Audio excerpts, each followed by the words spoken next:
Este es el podcast Libros Hablados. Bienvenidos al episodio número 26 de Libros Hablados. Vamos a seguir leyendo La guerra no tiene rostro de mujer, de la premio Nobel bielorrusa Svetlana Alexievich. Voy a dar las gracias a los amigos y amigas que se han ido sumando a este proyecto por sus comentarios y me gusta en todas las plataformas y también por suscribirse y unirse a nuestro grupo de Facebook Libros Hablados Club de Lectura. Esto acelera el crecimiento de nuestra comunidad. Y un disclaimer, este no es un audiolibro, tampoco pretende serlo. No tiene la producción, los derechos ni el ánimo de lucro de un audiolibro. Libros Hablados es una comunidad de lectura que busca que nuestros miembros se acerquen a las obras y eventualmente las adquieran.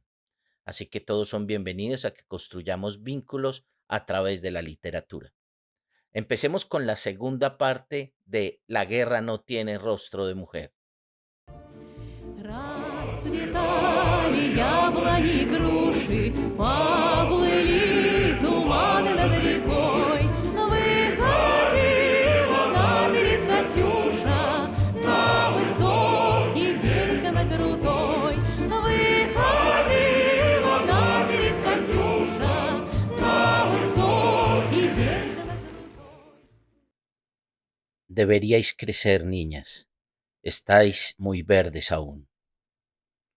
Las voces, decenas de voces, se abalanzaron sobre mí desvelando una verdad insólita, y esa verdad ya no cabía en aquella fórmula simple y bien conocida desde la infancia. Hemos ganado la guerra. Se produjo una reacción química instantánea. La retórica quedó diluida en materia viva de los destinos humanos. Resultó ser la sustancia más perecedera de todas. El destino es cuando detrás de las palabras sigue habiendo una voz real. ¿Qué es lo que pretendo oír si ya han pasado decenas de años?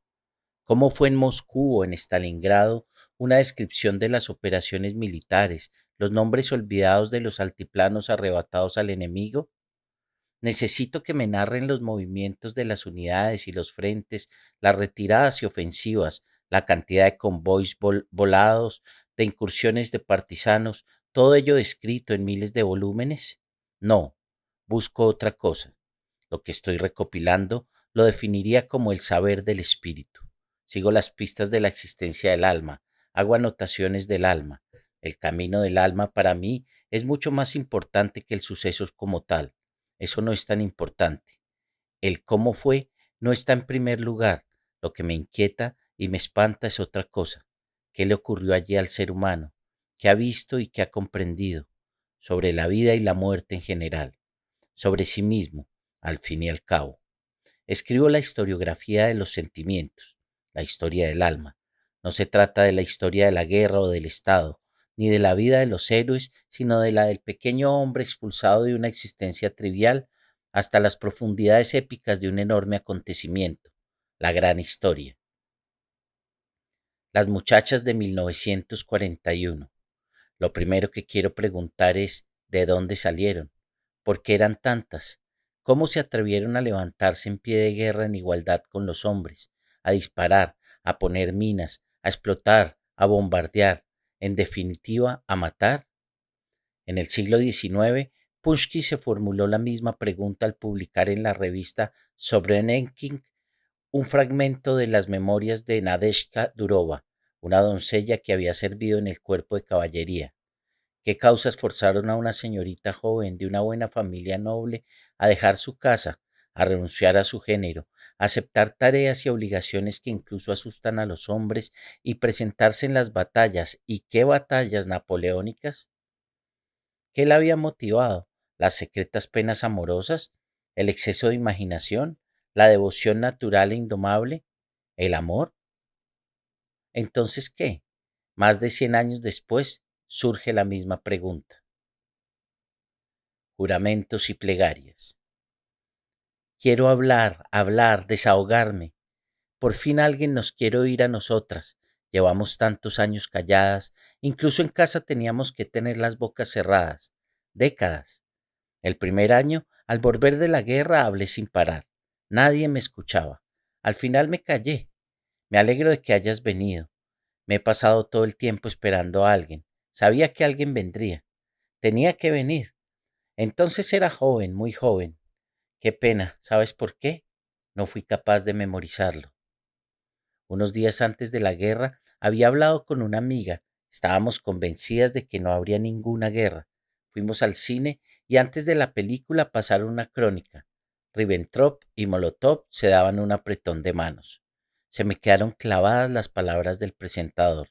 Dijo que Alemania era el fiel amigo de la Unión Soviética. En menos de 2 meses, las tropas alemanes ya estaban en las proximidades de Moscú. En mi familia éramos 8 hijos. Los 4 primeros éramos niñas. Yo la mayor. Un día papá volvió del trabajo y lloró. En su día me alegraba de haber tenido primero hijas, futuras novias, pero ahora todas las familias envían a alguien al frente y nosotros no tenemos a quién enviar. Yo me echo viejo, no me aceptan. Y vosotras sois niñas. Los niños son todavía pequeños. En mi casa sufrieron mucho. Cuando organizaron los cursos para personal sanitario, mi padre nos apuntó a mí y a mi hermana. Yo había cumplido los 15, ella tenía 14. Él decía, es todo lo que puedo ofrecer para lograr la victoria a mis niñas. En aquel momento no se pensaba en otra cosa. Un año después estaba en el frente. Natalia Ivanovna Sergeva, soldado auxiliar de enfermería. Los primeros días, en la ciudad no había más que confusión absoluta, el caos, un terror helado, perseguían a los espías, la gente decía, no tenemos que dejarnos provocar. Nadie ni por un minuto aceptaba que nuestro ejército habría sufrido una catástrofe, que lo habían derrotado en pocas semanas. Nos habían enseñado que los combates siempre serían en terreno ajeno. No cederemos ni un palmo de nuestra tierra. Y de repente nos batíamos en retirada. Antes de la guerra empezó a correr el rumor de que Hitler se estaba preparando para atacar la Unión Soviética, pero las conversaciones sobre esto fueron reprimidas severamente por los organismos correspondientes. ¿Entiende a qué me refiero? El NKVD, la Checa. Sí, la gente se atrevía a opinar, era en susurros, en sus casas, en la cocina. Los que vivían en pisos compartidos solo se permitían hablar de ello en las habitaciones, con las puertas bien cerradas o en un cuarto de baño después de haber abierto el grifo. Pero cuando Stalin habló, se dirigió a nosotros. Hermanos y hermanas. Todos olvidamos nuestros resentimientos. Mi tío, el hermano de mi madre, estaba en un campo de trabajos forzados. Era empleado de ferrocarriles, un comunista convencido. Le habían detenido en el trabajo. ¿Entiende quién lo hizo? El NKVD. Arrestaron a nuestro querido tío, pero en la familia sabíamos que era inocente. Lo sabíamos. Tenía condecoraciones militares de la guerra civil. Pero tras el discurso de Stalin, mi madre dijo, defenderemos nuestra patria y después ya aclararemos lo demás. Todos amábamos a la patria. Yo corrí enseguida a la oficina de reclutamiento. Me habían pasado los últimos días en cama con una amigdalitis. Aún tenía unas décimas de fiebre, pero no pude esperar. Elena Antonovka Kudina, soldado, conductora. En mi familia no había niños. Éramos 5 hermanas. Nos informaron. ¡La guerra! Yo tenía un gran oído musical. Soñaba con matricularme en el conservatorio. Decidí que mi don sería útil en el frente, que sería soldado de transmisiones. Nos evacuaron a Stalingrado. Cuando comenzó la batalla de Stalingrado, todas nos alistamos como voluntarias. Todas juntas, toda la familia, mi madre y nosotras, las 5 hermanas. Mi padre para entonces ya combatía en el frente. Antonina Maximova Kiaseva, cabo mayor, enlaces y transmisiones. Todos compartíamos el mismo deseo, ir al frente. ¿El miedo? Claro que lo teníamos, pero daba igual. Fuimos a la oficina de reclutamiento. Nos dijeron, deberíais crecer, niñas, estáis muy verdes aún. Habíamos cumplido los 16 años, o 17. Al final me salí con la mía y me aceptaron. Una amiga y yo queríamos ir a la escuela de francotiradores, pero nos dijeron, iréis a la guardia de tráfico, no tenemos tiempo para entrenaros. Mi madre pasó varios días en la estación de trenes esperando nuestra partida. Cuando ya íbamos hacia el tren, por fin nos vio, me dio una empanada, una docena de huevos y se desmayó. Tatiana Efimovna Semionova, sargento, guardia de tráfico. En un instante el mundo había cambiado. Recuerdo los primeros días. Por las noches mi madre se acercaba a la ventana y rezaba. Yo no sabía que creía en Dios. Miraba al cielo sin parar. Me reclutaron. Yo era médico de profesión. Me motivaba el sentido del deber. Mi padre estaba feliz de que su hija combatiera en el frente, de que defendiera la patria. Fue a la oficina de reclutamiento por la mañana temprano a recoger mi certificado. Fue tan temprano con toda la intención. Quería que todos en la aldea vieran que su hija se iba al frente. Efrosina Grigorievna Breus, capitán, médico. Aquel verano, el último día de paz, por la tarde fuimos a bailar. Teníamos 16 años. Íbamos en grupo. Primero acompañábamos a uno a casa, luego a otro. A uno nos dividíamos en parejas. Había, por ejemplo, 6 chicos y 6 chicas. Tan solo 2 semanas más tarde, a estos mismos chicos, estudiantes de una academia de vehículos blindados que nos habían llevado a casa después de bailar, los traían cubiertos de vendajes, lisiados. Era horrible, horrible. Cuando alguna vez oía risas, no lo podía perdonar. ¿Cómo podía alguien reírse? ¿Cómo se atrevían a estar alegres mientras vivíamos esta guerra? Pronto mi padre se alistó en la milicia popular. En casa nos quedamos mis hermanos pequeños y yo. Mis hermanos habían nacido en 1934 y en 1938. Le dije a mi madre que me iba al frente. Ella lloraba y yo también, a escondidas, de noche. Aún así, me escapé de casa. Escribí a mi madre desde la unidad militar. Desde allí ya no había manera de hacerme volver a casa. Lilia Mikhailovna Butko, enfermera de quirófano. Dieron la orden, a formar. Nos alineamos por altura, yo era la más pequeña. El comandante iba recorriendo la fila, observaba, se acercó a mí. ¿Qué hace aquí esta pulgarcita?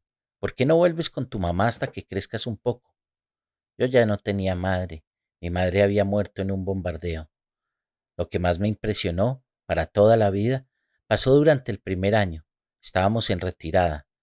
Vi, nos estábamos escondiendo en la maleza, cómo de pronto nuestro soldado fusil en mano se abalanzó contra un tanque alemán y empezó a porrear la carrocería con la culata de su fusil.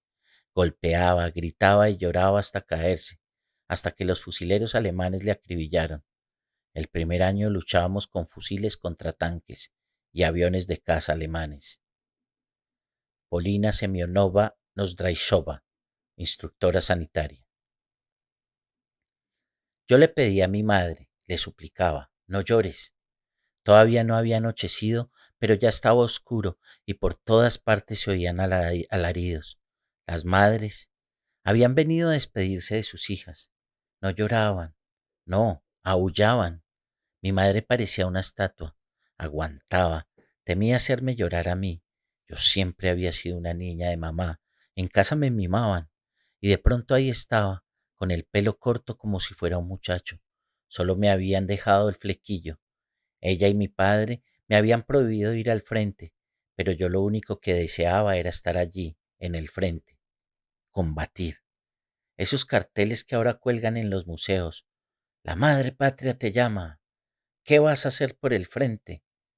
A mí, por ejemplo, me influían mucho. Y las canciones. Levántate, gran país, levántate para la mortal batalla. Durante el viaje nos impactó ver que los muertos yacían directamente sobre los andenes. Ya se veía la guerra, pero nuestra juventud exigía lo suyo. Nosotras cantábamos canciones alegres, unas coplillas. Hacia el final de la guerra, toda mi familia estaba en la batalla. Mi padre, mi madre, mi hermana, todos entraron a trabajar en los ferrocarriles. Iban avanzando justo por detrás del frente y reparaban las vías. Todos en la familia recibimos una medalla de la victoria. Mi padre, mi madre, mi hermana, yo. Evgenia Sergeyevna Zapotrovna, sargento de guardia, mecánica de aviación. Antes de la guerra, yo ya trabajaba en el ejército. Era operadora de teléfonos. Nuestra unidad estaba ubicada en la ciudad de Borisov. Allí la guerra llegó en cuestión de semanas. El jefe de comunicaciones nos ordenó colocarnos en fila. No servíamos, no éramos soldados, sino trabajadoras asalariadas. Nos dijo, ha empezado una cruel guerra. Para vosotras las muchachas será muy difícil. De momento las que quieran pueden volver a sus casas. Las que deseen quedarse en el ejército, que den un paso adelante. Todas las chicas, como si fuéramos una sola, dimos un paso al frente. Éramos 20. Todas estábamos dispuestas a defender nuestra patria. Antes de la guerra no me gustaban nada los libros bélicos. Prefería leer sobre el amor. ¿Cómo se explica eso? Nos pasábamos días enteros delante de los aparatos. Los soldados nos traían unas marmitas, comíamos algo, echábamos una cabezadita allí mismo, luego a las máquinas y nos volvíamos a poner los auriculares. No teníamos tiempo para lavarnos el pelo. Les pedí, chicas, cortadme las trenzas.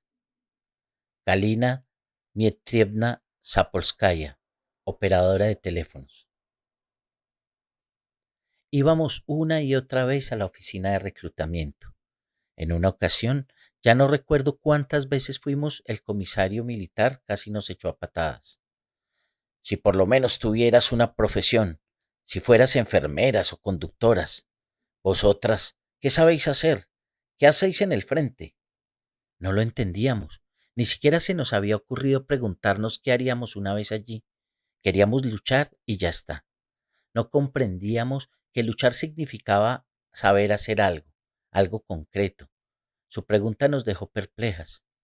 Entonces, junto con otras chicas, fuimos a apuntarnos a unos cursillos de enfermería. Nos informaron de que duraban 6 meses. Decidimos que era demasiado, que no nos servía. Había otros cursos de 3 meses. A decir verdad, 3 meses también nos parecía demasiado tiempo. Pero esos cursillos ya estaban finalizando. Pedimos que nos dejaran presentarnos a los exámenes. Aún faltaba un mes de clases. Por la noche hacíamos prácticas en el hospital. De día asistíamos a clases. En total estudiamos un mes y algo. Nos destinaron a un hospital. Fue a finales del mes de agosto de 1941. Las escuelas, los centros médicos, los centros cívicos estaban todos repletos de heridos. Pero en febrero, digamos, me escapé del hospital. Deserté. Esa es la palabra correcta. Sin papeles, sin nada. Me escapé en un tren sanitario. Dejé una nota. No acudiré a mi turno. Me voy al frente. Y ya está. Elena Pavlovna Lakobleva, sargento enfermera. Aquel día yo tenía una cita. Estaba como en las nubes. Pensaba que ese día él me iba a decir te quiero, pero no, vino triste. Vera, ha empezado la guerra. Nos envían al frente. Él estudiaba en una academia militar. Yo, por supuesto, enseguida me imaginé en el papel de Juana de Arco, en el frente y con un fusil en las manos, juntos los dos. Fui corriendo a la oficina de reclutamiento, pero allí me cortaron. Solo hacen falta médicos, hay que estudiar 6 meses. 6 meses para volverme loca. Me moría de amor. Me convencieron de que tenía que estudiar. Acepté. Estudiaría, pero no para convertirme en enfermera. Yo lo que quería era disparar, disparar como ellos. En cierto modo, me sentía preparada para hacerlo. En el colegio solían darnos charlas los héroes de la Guerra Civil Rusa y los que habían combatido en España. Nos trataban por igual a chicas y chicos, no nos separaban. Todo lo contrario, desde el colegio oíamos, chicas, a conducir tractores, chicas, a pilotar aviones. Y encima estaba enamorada. Nos imaginaba a los dos juntos, cayendo en una batalla, en la misma batalla. Yo estudiaba en la Escuela Superior de Teatro, soñaba con ser actriz. Mi ídolo era Larisa Reisner, esa mujer con chaqueta de cuero que era comisario de Estado. Me gustaba que fuese guapa. Vera Danisleva, sargento, francotiradora. A todos mis amigos, eran mayores que yo, les enviaron al frente. Lloré muchísimo. Me había quedado sola. No me habían dejado ir con ellos. Me dijeron, tú tienes que estudiar, jovencita. Pero los estudios duraron poco. El decano de nuestra facultad nos dijo, chicas, ya acabaréis los estudios cuando termine la guerra. Ahora nuestro deber es defender la patria. Los padrinos de la fábrica nos acompañaron hasta la estación. Era verano. Recuerdo que los vagones estaban adornados con flores. Nos hicieron regalos. A mí me tocaron unas galletas caseras, ricas, ricas, y un jersey mono. Con qué entusiasmo bailé en el andén. El viaje duró muchos días. Al llegar a una estación, bajamos un momento con las chicas para llenar un cubo de agua. Miramos a nuestro alrededor y nos quedamos atónitas. Había un montón de vagones, uno detrás de otro, y dentro no había más que chicas. Cantaban, nos saludaban, agitaban los pañuelos y las gorras. Lo vimos claro, ya no quedaban hombres, habían caído en combate, o los habían hecho prisioneros, ya solo quedábamos nosotras. Mamá me escribió una plegaria, la guardé en mi medallón, probablemente me ayudó. Regresé a casa, siempre besaba el medallón antes de los combates. Ana Nikolayeva Horlovic, enfermera. Yo fui piloto. Cuando estaba estudiando séptimo curso en nuestra ciudad, llegó volando un avión. Hablo de hace mucho tiempo, en 1936. ¿Se lo imagina? Entonces resultaba poco común, insólito. Por esa misma época surgió el llamamiento, jóvenes a volar. Yo, claro, siendo miembro del Komsomol, fui de las primeras. Enseguida me apunté al aeroclub. Mi padre se opuso categóricamente. Todos los miembros de mi familia eran metalúrgicos, varias generaciones de metalúrgicos de altos hornos. Mi padre consideraba que una mujer podría trabajar en ese sector, pero no el de la aviación, de ninguna manera. El jefe del aeroclub se enteró y me dio permiso para que me llevara a mi padre a dar una vuelta en avión. Lo hice. Despegamos y desde aquel día no volvió a hablar del tema. Le había gustado. Acabé el curso del aeroclub con unas notas excelentes. Era una buena paracaidista. Antes de la guerra incluso tuve tiempo de casarme y de tener una hija. Al estallar la guerra, en el aeroclub empezaron a reorganizarse las cosas. Movilizaban a los hombres y nosotras, las mujeres, les sustituíamos. Entrenábamos a los estudiantes. Había mucho trabajo. A veces no salíamos de allí en varios días. Mi marido fue de los primeros en marcharse al frente. Solo me quedó de él una fotografía, los dos juntos, de pie, al lado de un avión, con los cascos de aviador puestos. Vivíamos con mi hija en los cuarteles, que como vivíamos, la dejaba encerrada en casa, sola, con la papilla preparada.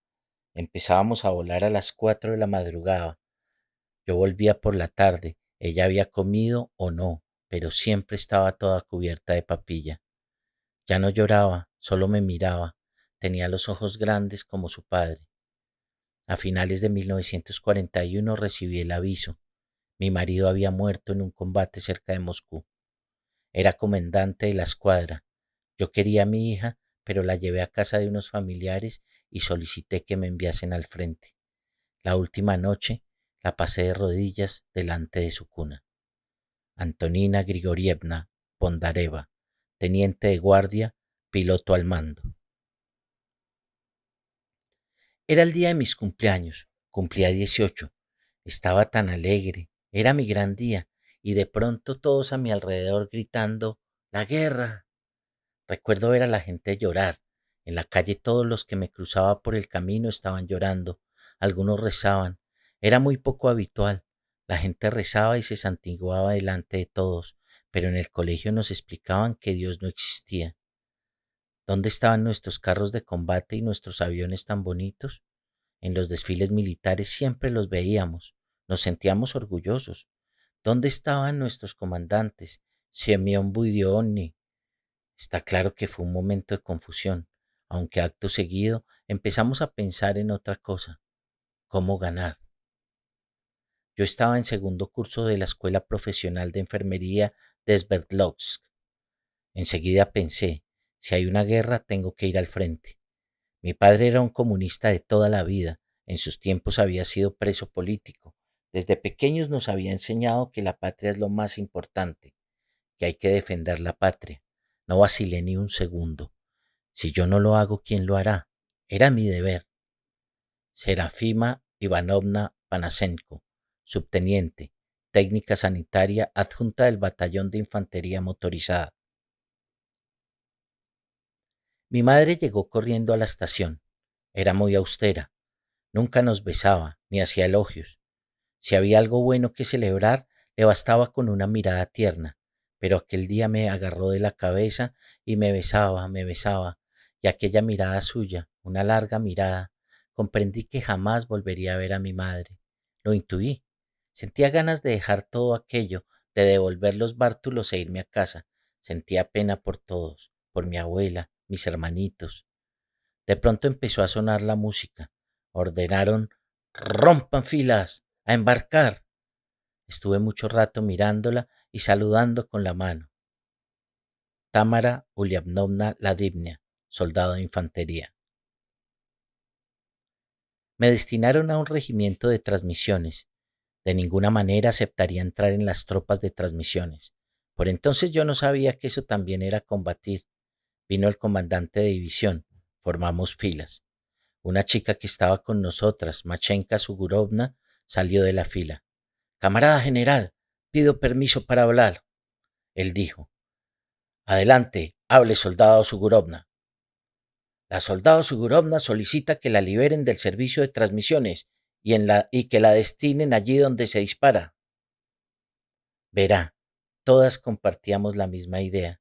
Teníamos la sensación de que lo que nosotras hacíamos, las transmisiones, era muy poco. Incluso nos sentíamos despreciadas. Creíamos que el único lugar donde había que estar era en primera línea de combate. La sonrisa se borró de la cara del general. Hijas mías, si usted pudiera ver el estado en el que estábamos, sin comer, sin dormir. En pocas palabras, no nos hablaba como un superior, sino como un padre. Creo que no entendéis vuestro papel en el frente. Vosotras sois nuestros ojos y nuestros oídos. Un ejército sin transmisiones es como un hombre sin sangre. Mashenka Sugurovna no pudo resistirse.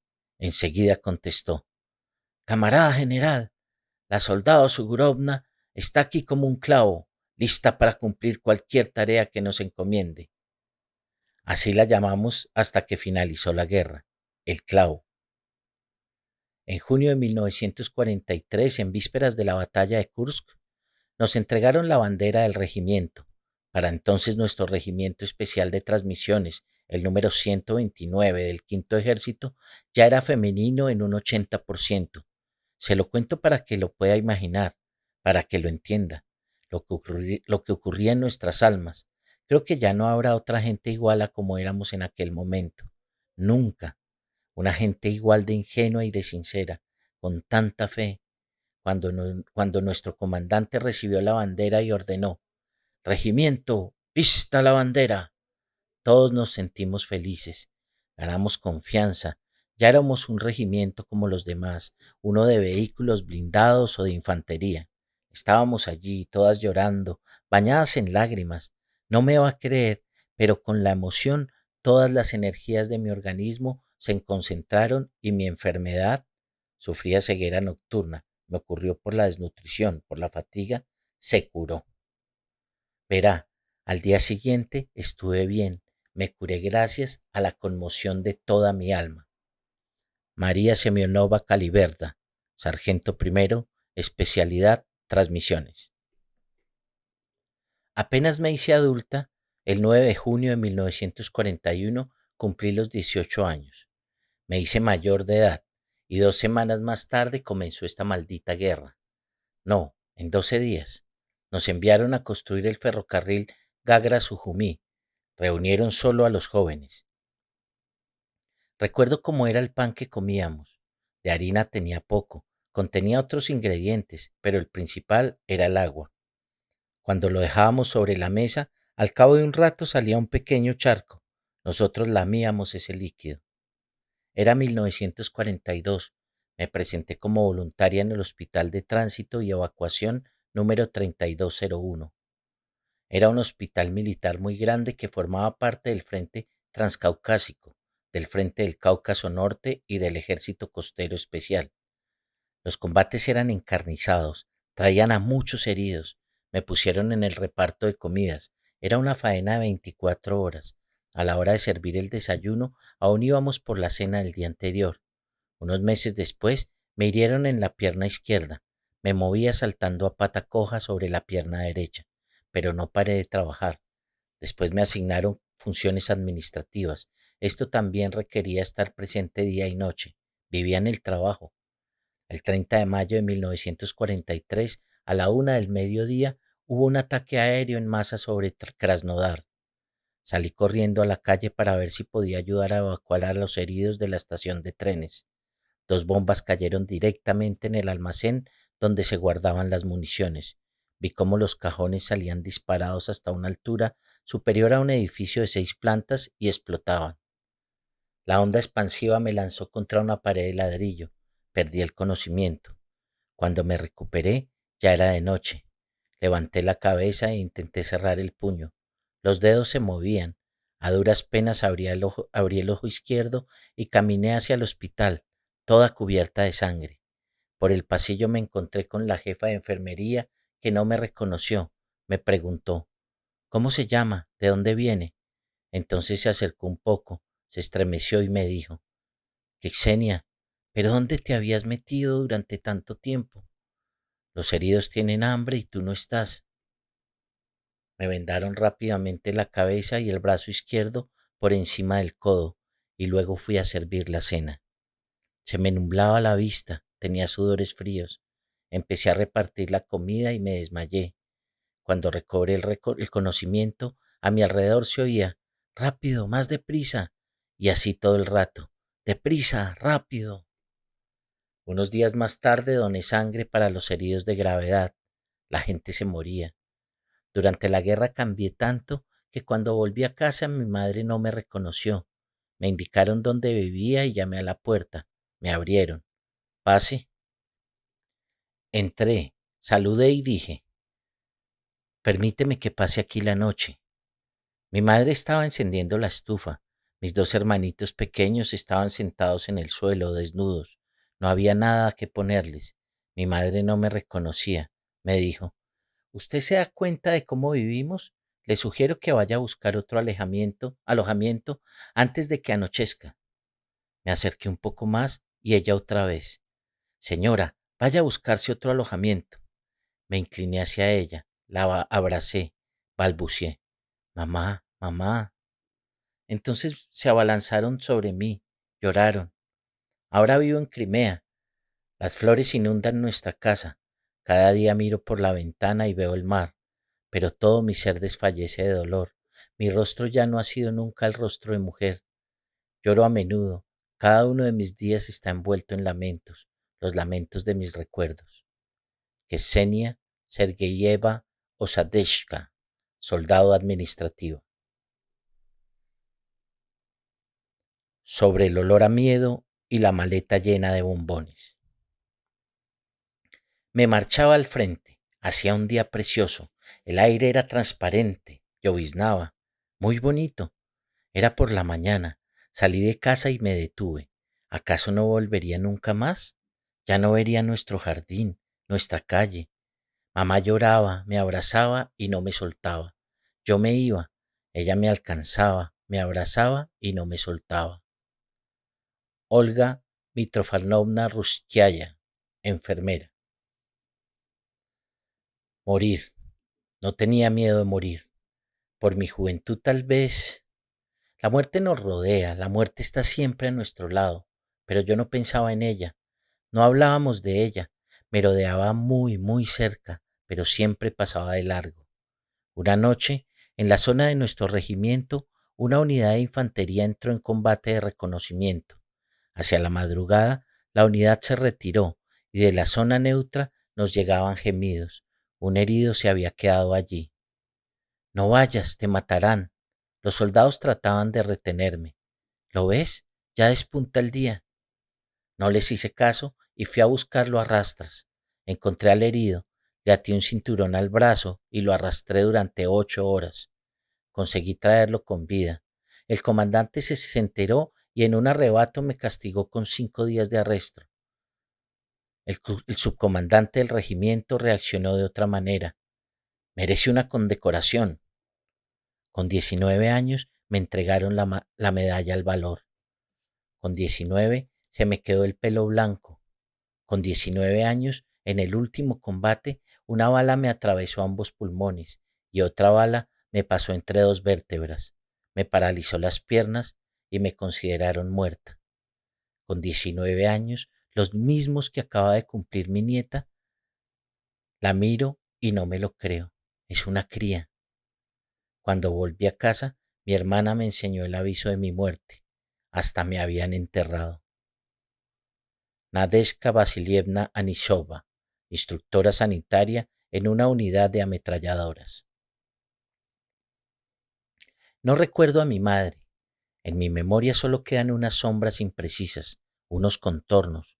Su cara, su silueta al inclinarse sobre mí. La tuve cerca. Es la impresión que me quedó. Tenía 3 años cuando mi madre murió. Mi padre servía en el lejano oriente. Era militar de profesión. Me enseñó a montar a caballo. Es el recuerdo más fuerte de mi infancia. Mi padre no quería que creciera como una damisela inútil. En Leningrado recuerdo estar allí desde los 5 años, vivía con mi tía. Durante la guerra ruso-japonesa, ella fue hermana de la caridad. La quería como si fuera mi madre. Que como era de pequeña, salté desde el segundo piso del colegio por una apuesta. Me gustaba el fútbol. Siempre estaba jugando con los niños en la portería. Al empezar la guerra con Finlandia, intenté escaparme al frente un montón de veces. En 1941 acabé el séptimo curso y me matriculé en una escuela técnica. Mi tía lloraba. ¡La guerra! Yo estaba contenta. Iría al frente, lucharía. ¿Cómo iba a saber entonces lo que era la sangre? Formaron la primera división de guardia de la milicia popular. A nosotras, unas cuantas chicas, nos admitieron en el batallón sanitario. Llamé a mi tía. Me marcho al frente. Desde el otro extremo de la línea me contestó. Venga corriendo a casa, señorita. El almuerzo se está enfriando. Colgué. Después sentí pena por ella, muchísima pena. Comenzó el asedio de la ciudad, el horrible asedio de Leningrado. Murió la mitad de la población. Ella estuvo sola, era vieja. Recuerdo que una vez fui de permiso. Antes de ir a ver a mi tía, pasé por una tienda. Antes de la guerra me encantaban los bombones. Dije, pónganme bombones, por favor. La vendedora me miraba como si estuviera loca. Yo no lo entendía. ¿Qué era una cartilla de racionamiento? ¿Qué era el asedio? Toda la gente de la cola me estaba mirando. Yo iba con un fusil que era más grande que yo. El día que nos lo entregaron, lo miré y pensé, algún día seré igual de grande que este fusil. De repente la gente empezó a decir, toda la cola, dele los bombones, coja nuestros bonos. Salí de la tienda con los bombones. En mitad de la calle estaban recolectando ayudas para el frente. En una plaza, encima de las mesas, había unas enormes bandejas. La gente se acercaba y depositaba las joyas, una sortija de oro, unos pendientes. Nadie apuntaba nada, nadie firmaba recibos. Las mujeres se quitaban sus alianzas. Son las imágenes que guardo en la memoria. Y también hubo la famosa orden de Stalin número 227, ni un paso atrás, el fusilamiento como castigo por retroceder, el fusilamiento in situ, o bien entrega a los tribunales y luego directo a los batallones penales creados a raíz de esta orden. A los que acababan allí se les llamaba condenados a la muerte, y a los que lograban romper el cerco o escapar del cautiverio los enviaban a los campos de control y filtrado del NKVD. Los destacamentos de bloqueo iban detrás, disparaban a los suyos. Son las imágenes que guardo en la memoria. Un claro en el bosque, la tierra estaba mojada después de la lluvia. En el centro arrodillado había un soldado joven. Cada 2 por 3 se le caían las gafas, las recogía y se las volvía a poner. Después de la lluvia, era un chico de Leningrado con estudios. Le habían retirado el fusil. Nos pusieron en fila. Por todas partes había charcos de agua. Nosotros oíamos como él rogaba, prometía, suplicaba que no le fusilaran, que su madre no tenía nadie excepto a él. Lloraba, y allí mismo, sin esperar nada, le pegaron un tiro en la frente, con un revólver. Era un fusilamiento ejemplar. Le pasaría lo mismo a cualquiera que vacilara, aunque fuera por un segundo, por uno solo. Aquella orden me hizo madurar de la noche a la mañana. No se habló de... Procuramos olvidarlo. Sí, ganamos la guerra, pero ¿a qué precio? ¿A qué terrible precio? Estábamos en vela varios días seguidos. Había muchos heridos. En una ocasión nos pasamos todos 3 días sin dormir. Me enviaron con un transporte sanitario a llevar a los heridos al hospital. Después de entregar a los enfermos, el transporte volvía vacío y pude dormir. Regresé fresca como una rosa. Los compañeros, en cambio, se caían de cansancio. Me crucé con el comisario político. Camarada comisario, estoy avergonzada. ¿Qué te pasa? He dormido. ¿Dónde? Le conté que había acompañado a los heridos, que había pasado el camino de vuelta durmiendo. ¿Y qué? Bien hecho. Al menos tendremos a una persona despejada. Los demás apenas se aguantan de pie. Pero sentía remordimientos. Convivimos con la voz de la conciencia durante toda la guerra. En el batallón sanitario me trataban bien, pero yo quería ser soldado de reconocimiento. Dije que si no me dejaban ir a la primera línea de combate, me escaparía. Estaban a punto de expulsarme del Komsomol por desobediencia al reglamento de combate. Sin embargo, me fugué. La primera medalla al valor. Comenzó el combate. El fuego era muy intenso. Los soldados se agazaparon. Sonó el llamamiento: ¡Adelante, por la patria! Pero no se movieron. Ordenaron de nuevo. Nadie reaccionó. Me quité el gorro para que lo vieran. Se había levantado una chica. Entonces todos se levantaron y entramos en combate. Me entregaron la medalla y ese mismo día llevamos a cabo otra operación militar. Aquel día por primera vez tuve, bueno, lo que tenemos las mujeres.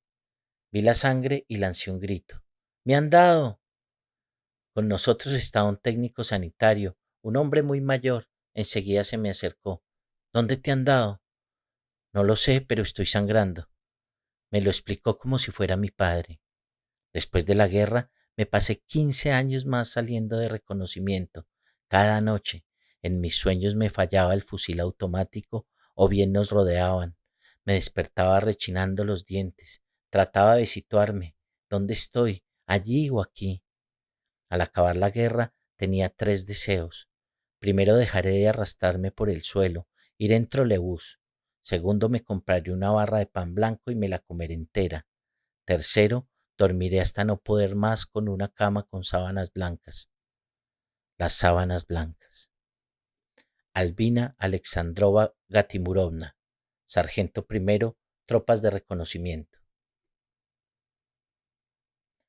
Estaba embarazada el segundo. Mi hijo tenía 2 años. Yo estaba encinta. Estalló la guerra.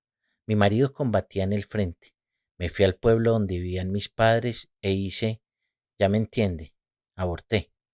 En aquella época estaba prohibido. ¿Cómo podía dar a luz? Alrededor había tanto dolor. La guerra. ¿Cómo se puede dar a luz si te rodea la muerte? Hice un cursillo de criptografía. Me enviaron al frente. Deseaba la venganza por la hija que nunca tuve, a mi niña. Pedí el traslado a primera línea. Me dejaron en el Estado Mayor. Lyubov Arkadievna Charnaya, cabo segundo, criptógrafa. Abandonamos la ciudad, todos. El 28 de junio de 1941 al mediodía, nosotros, los estudiantes de la Universidad de Pedagogía de Smolensk, nos reunimos en el patio del taller de imprenta. Los preparativos fueron rápidos. Salimos de la ciudad por la vieja carretera de Smolensk hasta Krasnoya. Avanzamos con cautela, en grupos reducidos. Ya entrada la tarde, el calor disminuyó. Empezamos a caminar más deprisa, sin mirar atrás. Mirar atrás nos daba miedo. Hicimos un alto y solo entonces miramos al este. El resplandor rojo se extendía a lo largo del horizonte, a una distancia de unos 40 kilómetros. Parecía que ocupaba todo el cielo. Estaba claro que no se trataba de 10 o de 100 casas en llamas, estaba ardiendo la ciudad entera. Yo tenía un vestido nuevo, era vaporoso, con volantes. Le gustaba muchísimo a mi amiga Vera. Se lo había probado varias veces. Prometí regalárselo para su boda. Estuvo a punto de casarse. Su novio era muy majo. Y de pronto empezó la guerra. Nos marchábamos a cavar trincheras. Entregamos nuestras cosas al administrador de la residencia. ¿Y el vestido? Quédatelo, Vera, le dije cuando dejamos la ciudad. No quiso. Ya me lo regalarás cuando me case, tal y como me prometiste, dijo. En aquel resplandor rojo ardía mi vestido. Luego caminábamos mirando todo el rato hacia atrás. Era como si nos ardieran las espaldas. No paramos en toda la noche. Por la mañana empezamos a trabajar, a cavar las zanjas antitanque, 7 metros, una pared vertical, 3 metros y medio de profundidad. Cavaba y sentía que la pala que me quemaba las manos. Veía la arena de color rojo. No lograba borrar de mi mente la imagen de nuestra casa rodeada de flores, de lilas, lilas blancas. Dormimos en unas tiendas levantadas sobre un prado entre dos ríos. Hacía calor y había mucha humedad. Los mosquitos nos acribillaban. Antes de acostarnos los echamos de las tiendas, pero de madrugada estaban allí de nuevo, ni hablar de dormir tranquila. De allí me llevaron al hospital. Nos acomodaron en el suelo. Muchos habíamos caído enfermos. Tenía fiebre y escalofríos.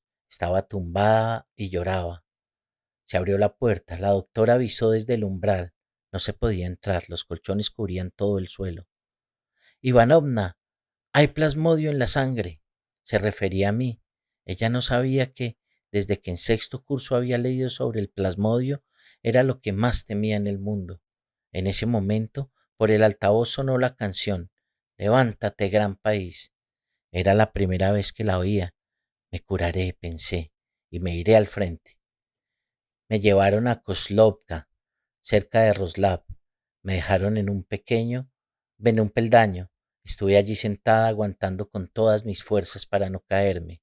Oí, ¿esta? Sí, dijo el enfermero. Acompáñenla al comedor, que coma primero. Por fin me acosté en una cama. No se imagina la sensación. Tumbada no en el suelo al lado de una hoguera, ni envuelta en una capa bajo un árbol, sino en un hospital, calentita, en una cama con sábanas. Dormí 7 días seguidos. Luego las enfermeras me contaron que me despertaban y me daban de comer. Yo no lo recuerdo. Cuando me desperté 7 días después, vino el médico, me revisó y afirmó, su organismo es fuerte, saldrá adelante. Y me dormí otra vez. De nuevo en el frente, mi unidad enseguida fue rodeada y aislada. La ración diaria de alimentos era de 2 galletas. No había tiempo para enterrar a los caídos, simplemente les echábamos encima una capa de arena. Cubríamos sus rostros con el gorro. Si sobrevivimos, dijo el comandante, te enviaré a la retaguardia. Pensaba que una mujer no aguantaría aquí ni 2 días, con solo imaginarme a mi mujer. Lloré de lo enojada que me sentí. Para mí estar en la retaguardia era peor que la muerte. Mi mente y mi espíritu resistían, pero mi cuerpo no daba la talla. La sobrecarga. Recuerdo cómo arrastrábamos los proyectiles, los cañones, sobre todo en Ucrania. La tierra era muy pesada en primavera, después de la lluvia, se volvía como la masa del pan. Cavar una fosa común y enterrar a los compañeros después de 3 días sin dormir. Incluso eso era difícil. Dejamos de llorar porque para llorar hacen falta fuerzas. Lo único que queríamos era dormir, dormir, dormir. Cuando estaba de guardia, yo caminaba sin parar y recitaba versos. Otras chicas cantaban para no caerse dormidas. Valentina Pavlovna Aschipkov, servidora de una pieza antiaérea. Transportábamos a los heridos fuera de la ciudad de Minsk. Yo iba con unos zapatos de tacón alto. Mi altura me daba vergüenza. Se me rompió un tacón y de repente alguien gritó, ¡Soldados! ¡El desembarco! Corrí descalza con los zapatos en la mano. Daba pena tirarlos, eran muy bonitos. Cuando nos rodearon y comprendimos que no saldríamos de esa, Dacha, la enfermera, y yo nos levantamos y salimos de la zanja. Ya no queríamos ocultarnos más. Preferíamos morir de un balazo que caer prisioneras, sufrir la humillación. Incluso los heridos, los que todavía eran capaces, también se ponían de pie. Al ver al primer soldado alemán, me quedé sin habla. Allí estaban ellos, jóvenes, alegres, sonrientes, y pasaran por donde pasaran, nada más ver un pozo o una fuente, se ponían a lavarse. Siempre se remangaban las camisas y se lavaban. A su alrededor había sangre, gritos y ellos lavándose. Cuánto los odiaba. Volví a mi casa, me cambié de ropa 2 veces seguidas. Todo dentro de mí protestaba contra su presencia. No lograba dormir. Mi vecina Clava, en cuanto los vio pisar nuestra tierra, se quedó tullida. Los tenía en su propia casa. Se murió pronto porque no podía aguantarlo. María Vasilievna Shlova, integrante de una organización clandestina. Los alemanes entraron en nuestra aldea. Iban en motocicletas, grandes y negras. Me los quedé mirando. Eran jóvenes y alegres. Se reían sin parar, a carcajadas. A mí me paraba el corazón. Estaban ocupando nuestra tierra y encima se reían. Mi único sueño era vengarme. Me imaginaba muriendo heroicamente y que después alguien me dedicaba un libro, que mi nombre perdurara en el recuerdo. En 1943 tuve a mi hija. Mi marido y yo ya nos habíamos ido al bosque con los partisanos. Di a luz en un pantano sobre un montón de paja. Secaba los pañales con el calor de mi cuerpo. Me los colocaba en los senos, se secaban un poco, se calentaban y volví a ponérselos. A nuestro alrededor todo ardía, quemaban las aldeas, las casas con la gente, o encerraban a la gente dentro de una escuela, de una iglesia, echaban queroseno. Mi sobrina de 5 años, ella escuchaba nuestras conversaciones, me preguntó, tía, ¿qué quedará de mí cuando me quemen? Solo las botas. Era lo que nos preguntaban nuestros hijos. Yo misma recogía los restos quemados, recogía la familia de mi amiga, la gente buscaba huesos, pedacitos de ropa, lo que fuera. Tratábamos de reconocer de quién eran. Cada uno buscaba los suyos. Yo encontré un trozo de ropa. Mi amiga dijo, es la blusa de mi mamá, y se desmayó. La gente envolvía los huesos en sábanas y en fundas de cojines, en lo que teníamos a mano. Nosotras fuimos con un bolso. Con lo que recogimos no lo llenamos ni a la mitad. Lo depositamos todo en una fosa común. Todo estaba negro. Solo los huesos eran blancos y la ceniza de los huesos. Se reconocía a simple vista. Es blanca, muy blanca. Después de aquello, ya nada me daba miedo. Mi hija era muy pequeñita. A los 3 meses me la llevaba a las misiones. El comandante me encargaba una misión y el pobre lloraba. Tenía que ir a la ciudad y traer medicamentos, vendas, sueros. Los escondía entre las piernas y los bracitos de mi hija. En el bosque había heridos. Tenía que ir. Debía hacerlo. Nadie más podía hacerlo. Nadie podía pasar. En todas partes había patrullas alemanas. Pero yo sí, con mi bebé envuelto en pañales. Me cuesta confesarlo, es difícil. Cogía sal y frotaba a mi hija con ella para que le subiera la fiebre, para que llorara. Se ponía roja. La erupción le brotaba por todo el cuerpo. Lloraba, gritaba a pleno pulmón. Me paraban en el puesto de control y yo les enseñaba a las niñas. Tifus, señor, tifus. Al instante me echaban de allí, me arreaban para que me fuera cuanto antes. ¡Weg, weg! Si la frotaba con sal, sí, la frotaba con sal, con ajo. La criatura era pequeña, aún le daba el pecho. Cuando dejábamos atrás los controles y entrábamos en el bosque, yo rompía a llorar, aullaba, me daba tanta pena la pobre cría, y en un par de días, iba otra vez. María Timofeevna Saviskaya, Radiukevich, enlace de un regimiento de partisanos. Entonces supe lo que era el odio. Por primera vez experimenté ese sentimiento. ¿Cómo podían pisar nuestra tierra? ¿Quiénes eran? Solo de verlo me subía la fiebre. ¿Por qué estaban en mi país? De repente llegaba una columna con prisioneros de guerra y al pasar dejaban centenares de cadáveres en la carretera. Centenares. A los que caían desfallecidos los remataban allí mismo. Les atizaban como si fuera ganado. Dejamos de llorar a los muertos. No nos daba tiempo a enterrarlos de tantos que había. Durante días yacían en el suelo. Los vivos convivían con los muertos. Me encontré a mi hermanastra. Habían quemado su aldea. Ella tenía 3 hijos. Habían muerto todos. Quemaron su casa, quemaron a sus hijos. Se sentaba en el suelo y se balanceaba de un lado a otro, acunando su pena. Se levantaba y no sabía a dónde ir. Nos fuimos todos al bosque con los partisanos, mi padre, mis hermanos y yo. Nadie nos lo pidió, nadie nos obligó, lo decidimos nosotros. Mi madre se quedó sola con una vaca. Elena Fyodorovna Kovalevskaya, partisana. No lo dudé, tenía una profesión útil en el frente. No lo pensé ni un segundo, no vacilé. En general, conocí a muy poca gente que quisiera esperar en casa, esperar a que todo acabase. Recuerdo a una persona, una mujer joven, era nuestra vecina. Me dijo con toda sinceridad: yo amo la vida, quiero maquillarme, ponerme guapa, no quiero morir. No me acuerdo de nadie más. A lo mejor se lo tenían callado, en secreto. No sé qué decirle. Recuerdo que saqué las plantas afuera de mi habitación y les pedí a mis vecinos: riéguenlas, por favor, volveré pronto. Volví al cabo de 4 años. Las chicas que se quedaban en casa nos tenían envidia, las mujeres lloraban. De las que iban conmigo, una de las muchachas no lloraba, todas las demás llorábamos, pero ella no. Cogió el pañuelo y se mojó los ojos con agua. Un poquito, se sentía algo incómoda.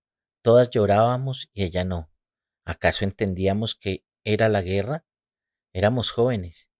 Ahora sí, me despierto aterrorizada en mitad de la noche si sueño que estoy otra vez en la guerra. El avión vuela, mi avión, se eleva y cae. Entiendo que me estoy cayendo, son los últimos minutos de mi vida. Da tanto miedo hasta que me despierto, hasta que el sueño se evapora. Los viejos temen a la muerte, los jóvenes se ríen de ella, son inmortales. Yo jamás pensé que podía morirme. Ana Semyonovna Dubrovina Chekunova, teniente mayor de guardia, piloto. Me acaba de licenciar en la escuela de medicina. Volvió a mi pueblo. Mi padre estaba enfermo y de repente llegó la noticia, la guerra. Me acuerdo de que nos enteramos por la mañana. Conocí aquella terrible noticia por la mañana. El rocío matutino no se había secado aún cuando nos lo anunciaron. La guerra. Ese rocío que de pronto vi sobre la hierba, sobre los árboles, después lo recordaba cuando estaba en el frente. La naturaleza contrasta con lo que nos ocurría a los humanos. El sol brillaba, las margaritas, mi flor favorita, florecían. En los prados las había mares. Recuerdo que un día nos escondimos en un campo de trigo. Era un día soleado. Las metralletas alemanas se despertaron. Ta, ta, ta, ta, ta, ta. Y luego nada, el silencio. Solo se oía el susurro del trigo. Te hacía pensar: ¿volveré a escuchar alguna otra vez el susurro del trigo? María Afansieva Garakchuk, técnica sanitaria. A mi madre y a mí nos evacuaron a la ciudad de Saratov. En unos 3 meses aprendí el oficio de tornera. Las jornadas de trabajo eran de 20 horas. Pasábamos hambre. Yo lo único que tenía en mente era conseguir ir al frente. Buena o mala, allí había comida, habría galletas y té con azúcar. Racionaban la mantequilla. No recuerdo quién nos lo dijo. Tal vez fueron los heridos de la estación de trenes. Queríamos escapar del hambre y, por supuesto, éramos del Komsomol. Fui con una amiga a la oficina de reclutamiento, pero no dijimos que trabajábamos en la fábrica. Si lo hubiesen sabido, no nos habrían admitido, pero nos inscribieron. Nos enviaron a la escuela de infantería de Riazán. Salimos de allí con licencia de comandante de la escuadra de ametralladoras. La ametralladora pesaba mucho, cargábamos con ella, como unos caballos. De noche había que hacer guardia, estábamos atentas al más mínimo ruido, como linces. Controlábamos cualquier susurro. Se dice que en la guerra te conviertes en mitad humano, mitad animal. Totalmente cierto. No hay otra forma de sobrevivir. Si te limitas a ser humano, no hay salvación. Perderás la cabeza. En la guerra uno debe recordar algo perdido dentro de sí, algo arcano, algo que procede de los tiempos en que el hombre no era del todo humano. No soy una persona muy culta, soy una simple contable, pero sé lo que digo. Acabé la guerra en Varsovia y lo hice todo a pie. Ya lo dicen, la infantería es el proletariado de la guerra. Avanzábamos arrastrándonos. No me pregunte más, no me gustan los libros sobre guerras, sobre héroes. Estábamos todos hechos una ruina, tosiendo, sin dormir, sucios, mal vestidos. Así éramos, a menudo hambrientos, pero ganamos la guerra. Lyubov Ivanovna Lupkin, comandante de la escuadra de ametralladoras. Mi padre, yo lo sabía, había muerto en un combate. Mi hermano también murió. Morir o no morir ya daba igual. Yo solo sentía pena por mi madre. Una mujer bella se había convertido de un momento a otro en una anciana muy enfadada con su destino. No podía vivir sin mi padre. ¿Por qué te vas a la guerra? Me preguntó. Para vengar la muerte de papá. Tu padre no habría soportado verte con un fusil. Cuando era pequeña, mi padre me peinaba, me ponía lazos en el pelo. La ropa bonita le gustaba más que a mi madre. En la unidad militar fui la telefonista. Más que cualquier otra cosa, recuerdo cómo el comandante exigía a gritos: ¡Reemplazos! ¡Solicito los reemplazos! ¡Exijo los reemplazos! Y así cada día. Uliana Osipnova Nemtser, sargento telefonista. No soy una heroína. Yo era una niña guapa. De pequeña me mimaban mucho. Comenzó la guerra. No quería morir. Disparar me daba miedo. Nunca había pensado que dispararía. ¿Qué va? Me espantaba la oscuridad, el bosque espeso. Por supuesto tenía miedo de los animales. Uf, cruzarse con un lobo, con un jabalí, no me atrevería ni a imaginarlo.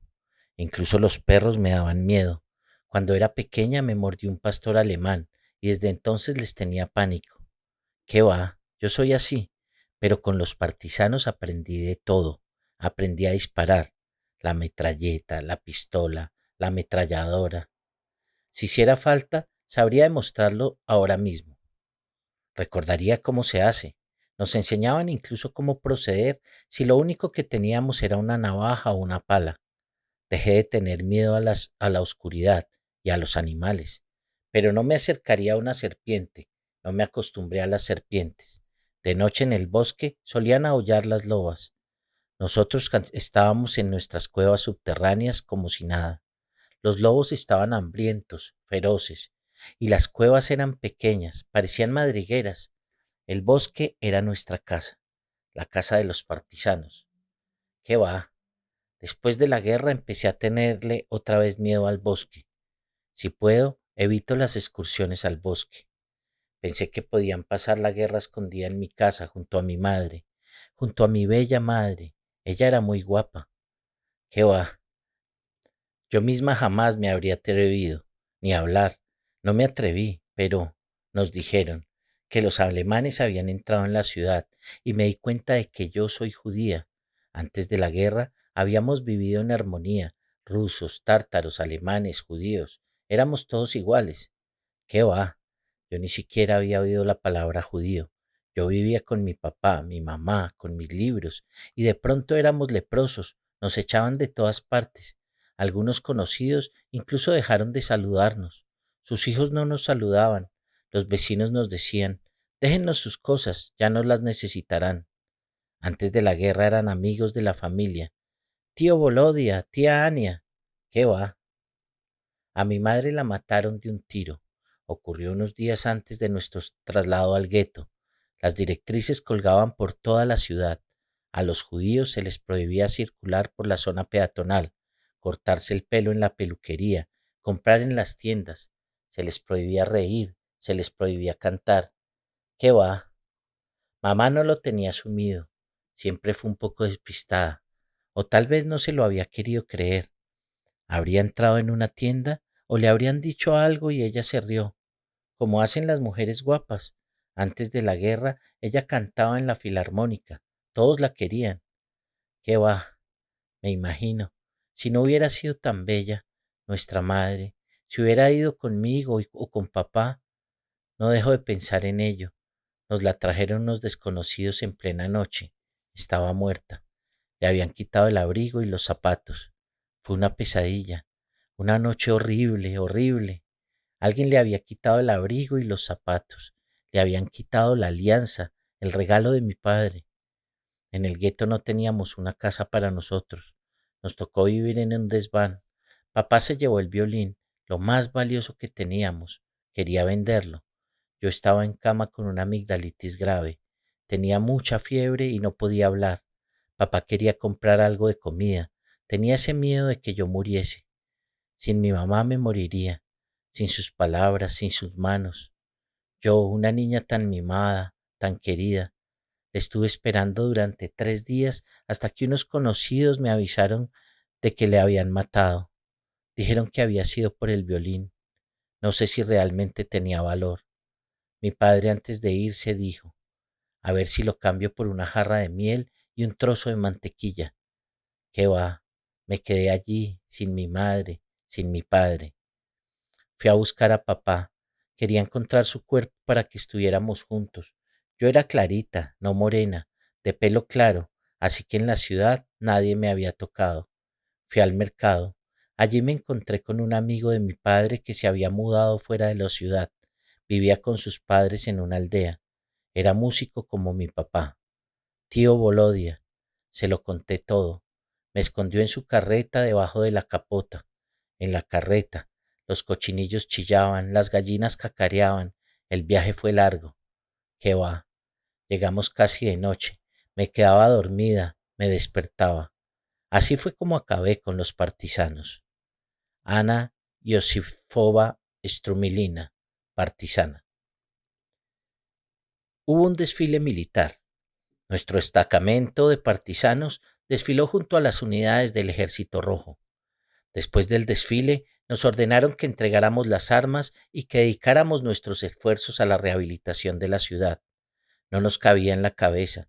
La guerra continuaba, tan solo se había liberado Bielorrusia, pero a nosotros nos exigían que dejáramos de combatir. Fuimos a la oficina de reclutamiento, todas las chicas. Yo dije que era enfermera y solicité que me enviaran al frente. Me prometieron.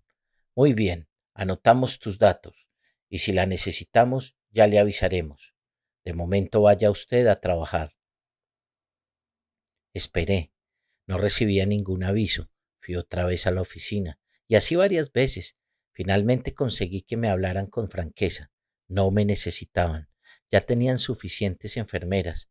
Ahora lo necesario era desescombrar Minsk. La ciudad estaba en ruinas. Me pregunta cómo eran las chicas. Una de ellas, Chernova, estaba embarazada cuando transportó una mina atada a su costado, allí donde latía el corazón de su bebé. Puede sacar sus propias conclusiones sobre cómo era aquella gente. Nosotros no necesitábamos ahondar en cómo éramos, porque éramos nosotros. Nos educaron en la idea de que éramos uno con la patria. Otra amiga mía salía de casa con su hija y el cuerpo de la niña, por debajo del vestido, iba todo envuelto de folletos propagandísticos. La pequeña alzaba los brazos y se quejaba. Mamá, tengo calor, mamá, tengo calor. Y las calles estaban repletas de alemanes, policías auxiliares. Burlar a un soldado alemán era aún posible. Burlar a un policía auxiliar, jamás. Era gente local, nos conocían, conocían nuestro modo de ser, nuestra forma de pensar. Incluso los niños. Nos los llevábamos al destacamento, pero eran niños. ¿Cómo podíamos salvarlos? Decidimos enviarlos a lo más lejos posible de la línea del frente, a los orfanatos de la retaguardia. Pero ellos se escapaban, anhelaban llegar al frente. Los interceptaban en los trenes, en las carreteras y los devolvían al orfanato, pero ellos volvían a escapar. Se tardará cientos de años en digerir lo que ocurrió. ¿Qué clase de gente era aquella? ¿De dónde venía? Imagínese, una embarazada caminando con una mina atada al cuerpo. Estaba encinta, amaba, quería vivir. Claro que tenía miedo, y sin embargo iba por ahí con esa mina. No lo hizo por Stalin, sino por sus hijos, por su futuro. Se negaba a vivir de rodillas, someterse al enemigo. Tal vez éramos unos ciegos, no lo niego.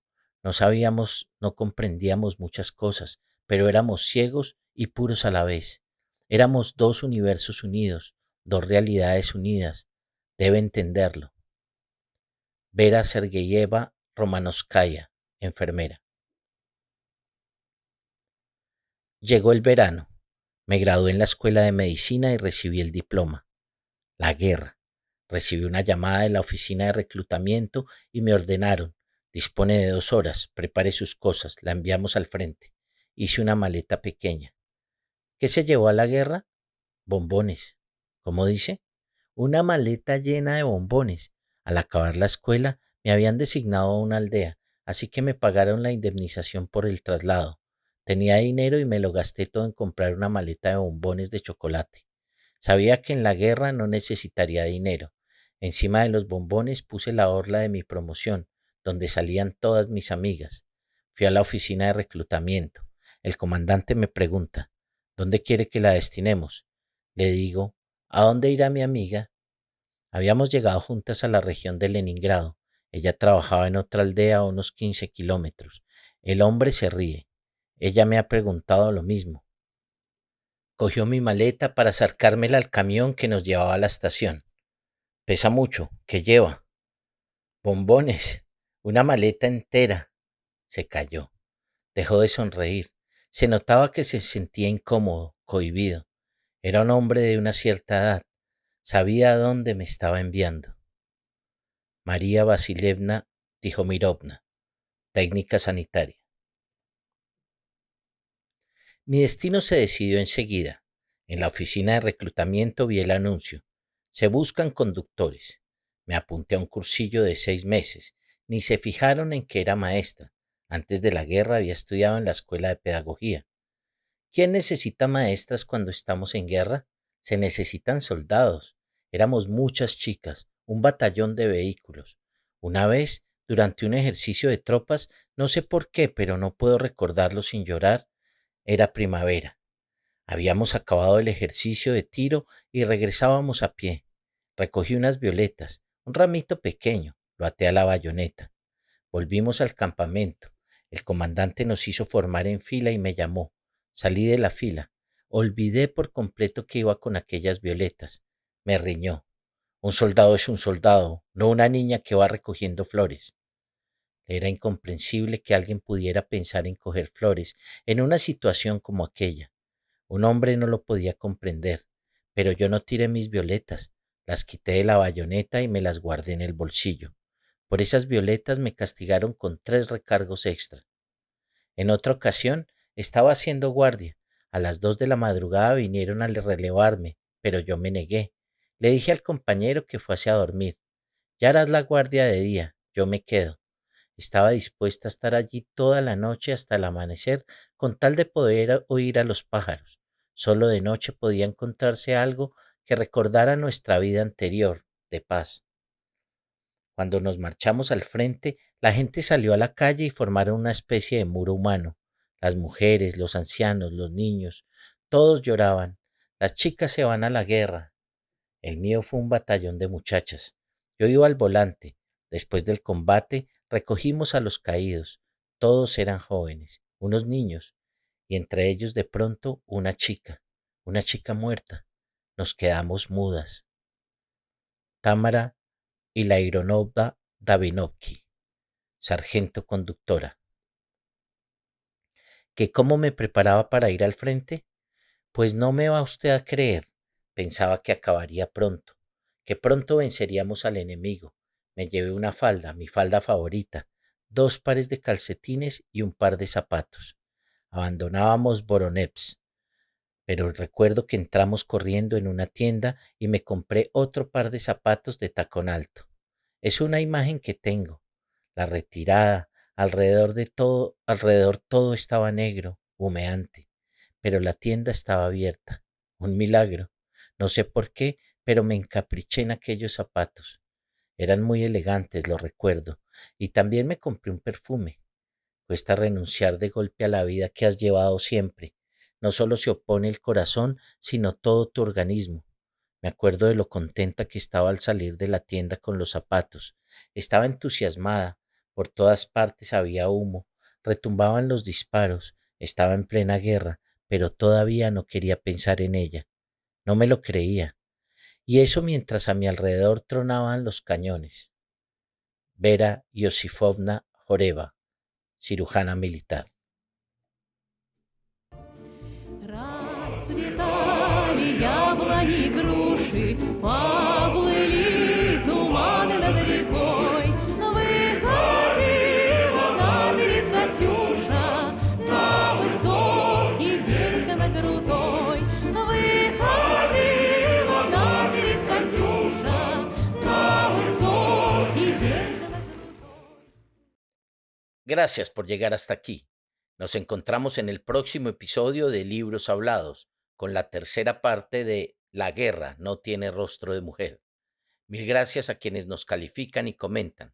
Ya saben que lo pueden hacer en nuestro correo electrónico libroshabladosfp@gmail.com o en la caja de comentarios de la plataforma en donde nos estés escuchando.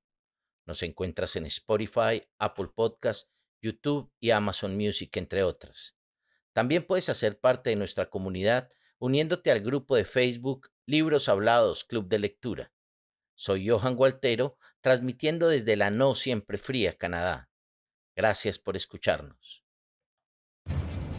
Este es el podcast Libros Hablados.